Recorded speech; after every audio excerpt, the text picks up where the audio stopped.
And the door code she changed. I design houses that don't want to be robbed. That's the line I say at parties, and people nod like they understand the romance of deadbolts. In reality, I spend days with floor plans and camera grids and clients who want their glass boxes to feel like fortresses without looking like them. I'm good at drawing invisible lines that other people are not supposed to cross. It's funny, then, how often I cross my own. Her name was Sienna when she introduced herself, though it didn't fit her the way some names fit like good denim. She walked into my office on a gray Tuesday carrying a folder that thought it was a secret. The first thing she did was lock the door behind her, and the second thing was apologize for locking doors behind her. She had a ring in her pocket. She kept touching it through the fabric, but not on her finger. I noticed that before I noticed the scent of oranges she wore like a dare. I need a system that can be armed in segments, she said, sliding the folder across my desk. Something that lets me close off parts of a house without making the whole house panic. Zone security, I said, like a boutique, back room asleep, front room awake. A boutique is honest about what it sells, she said, and I wondered where she'd learned to answer like that. I flipped through her folder. The property was a hillside glass and concrete statement above a gullied ravine. Someone had paid an architect to make an apology out of angles. The owner was listed as a trust, and I could read the lawyer's fingerprints in the margins.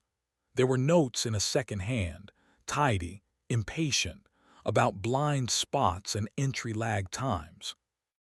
Whose place? I asked. My partner, she said. She didn't say whether that meant business or romance. She didn't have to. He travels, I don't. I want to decide who gets to reach me. You could move, I said. You could stop flirting first meetings, she said, not unkindly. I laughed because I had been, she knew it. Are you available for a walkthrough tonight? She added. I'll meet you there. It's easier to show you what I'm afraid of than to describe it. Most clients book weeks out. I said yes like I was agreeing to taste something I wasn't supposed to like. When she left, the room felt larger, like it had been holding its breath.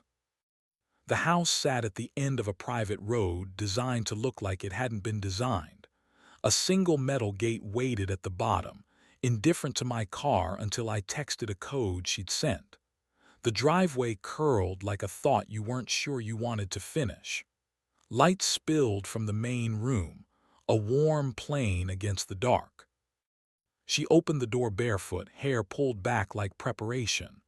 I made you a map, she said, taking me through rooms that still smelled like fresh plaster and borrowed art. She had a way of moving that made the walls lean in. He likes to leave this open, she said, tapping a glass slider that faced a terrace. Says you can't lock out the landscape. I say you can and you should.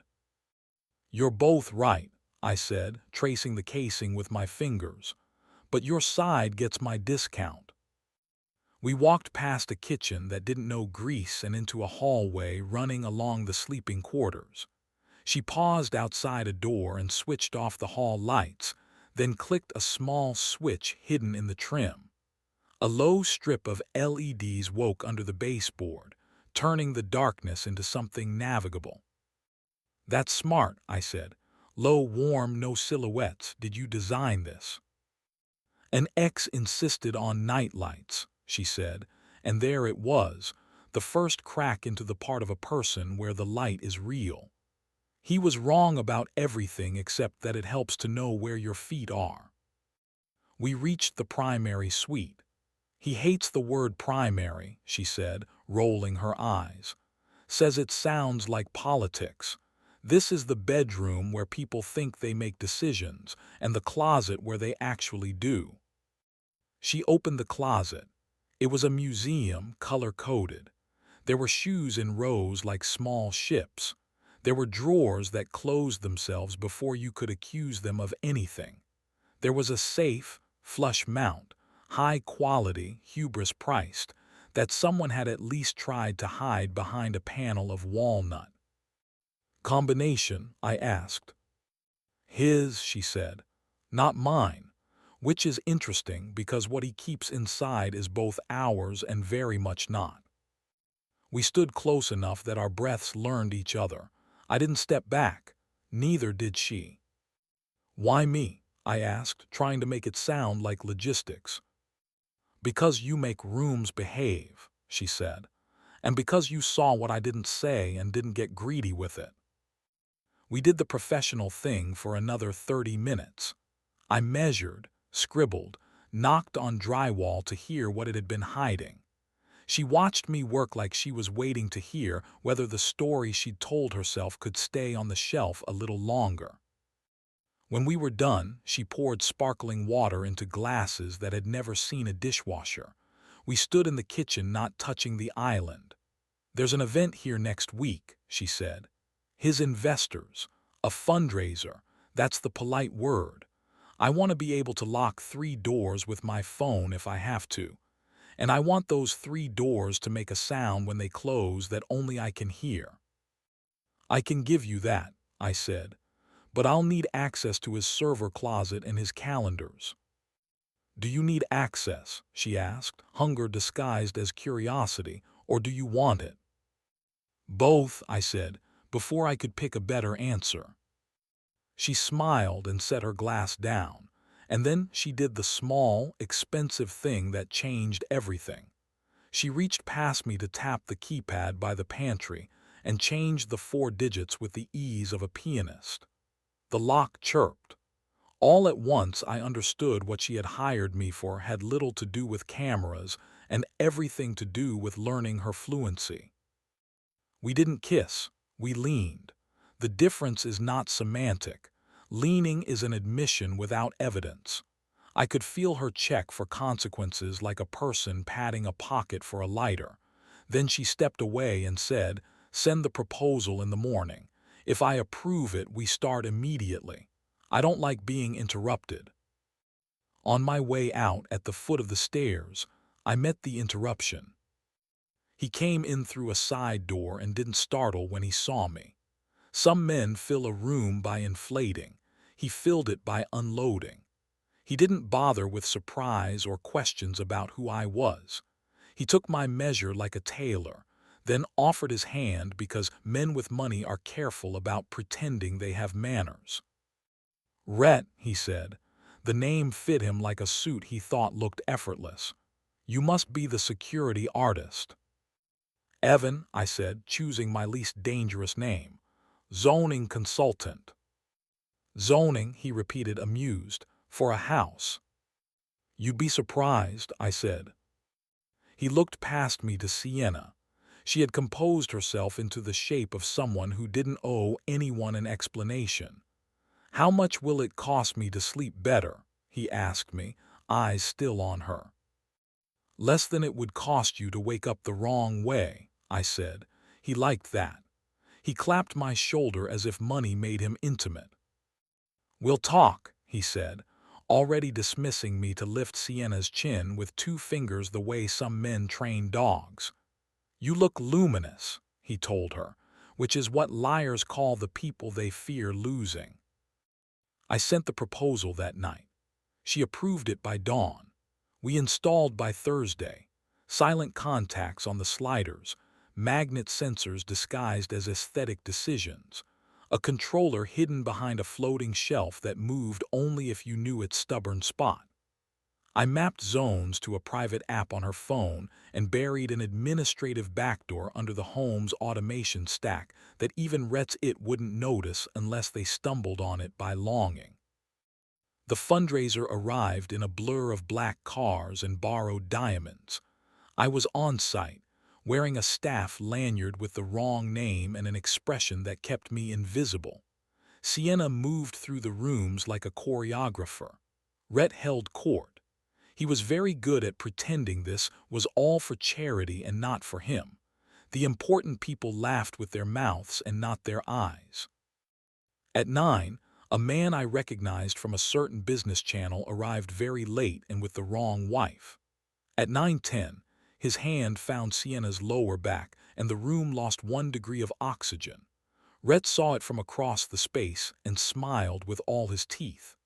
At 9:12, Sienna disappeared down the bedroom hallway with a tray of monogrammed napkins she pretended needed counting. I followed because that's what I had been hired for, whether anyone had said it aloud. She was in the closet, standing very still in front of the safe, both hands on the walnut panel as if it might hear prayer. I closed the door behind me, and the soft latch felt like a verdict. "Did you build a world where I can stop being afraid?" she asked, not turning. "I built you a world where your fear has fewer doors," I said. "Sometimes that's the same thing." She took one hand off the panel and reached into her dress, pulling out a necklace chain that seemed to have been threaded through her bra strap. At the end of it was a small key unlike the safe's. She slid it into a near-invisible slot beneath the hinge. The panel clicked and swung open to reveal a second keypad, this one with digits arranged out of order, because men like Rhett trust confusion more than design. "Do you know it?" I asked. She nodded and pressed 4 numbers. The safe responded with a sound that belonged in a softer story. Inside were folders and a watch box and a thick envelope that felt like 1,000 answers. She took the envelope and placed it hard into my hands. "Please hold this for 11 minutes, she said. "If I don't come back for it, give it to the woman in the red dress with the pearl clasp who's pretending to work registration. She knows exactly where to send it, and she doesn't like me enough to be careless." "What's in it?" I asked, even though I knew. "Not his money," she said, "his map." She left before I could find a sentence that wouldn't break. I stood with a stranger's life between my fingers and listened to the house pretend nothing was happening. At the 10-minute mark, the app pinged my phone, Zone 3 armed. That was the office. At the 11-minute mark, Zone 4 armed. That was the bedroom hall. At 12, the terrace doors chimed through the staff channel, not the main system. My little private siren, 3 quick tones like a secret handshake. I moved. In the office, Rhett had his back to the desk and his eyes on the glass while a man I didn't know showed teeth that liked to be counted. They spoke in numbers that weren't currency.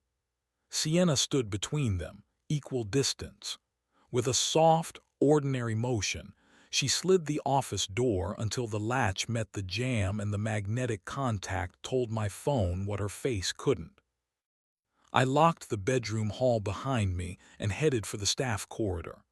People like Rhett build staff corridors to keep from ever learning how their lives work. In the dim there, Sienna caught me by the elbow and pulled me behind a bank of cabinets. Her breath was a quiet fire on my cheek. "Thank you," she said. It sounded like more than one sentence. "Do you have it?" I handed her the envelope. Our fingers touched in a way that had been waiting weeks to happen. She shoved the packet under her dress, against the small of her back, secured by a band no underwriter could anticipate. Then she put her hands on my face and studied it like a code she didn't want to break. Her thumb brushed my lip. I stopped pretending. I didn't want to find out how her lower back felt against my hands when she wasn't hiding anything there. It wasn't frantic. It was deliberate. The kiss was a quiet room we stepped into together, the kind where bodies speak first so the mouths can be honest later. I held her waist and felt the outline of the envelope's edge, the hard proof that this was not a dream you can roll out of. She pressed closer, her breath writing instructions up my throat. Our clothes remembered their jobs. We remembered we were being watched by a house I had taught to listen. "Later," she whispered, pulling back with a small, fatal smile. "If later still exists." She slipped out into the hallway, collected 2 empty glasses because that's how you become invisible again, and drifted into the party. I took the long way back toward Noise, looping past the registration desk where the woman in red with the pearl clasp glanced up at me like she knew everything and would admit to none of it. I nodded just enough for conspirators and too little for strangers. Rhett gave a toast. It was sentimental in the way that lets people keep their checks. He thanked his friends and his enemies in identical sentences. Sienna stood near him, a little to the left, leaving space for a ghost. When the applause came, she looked at me across the room, and there we were, two people who had learned each other's codes by accident and decided to see what unlocked. After midnight, the party thinned into versions of itself and then into cars.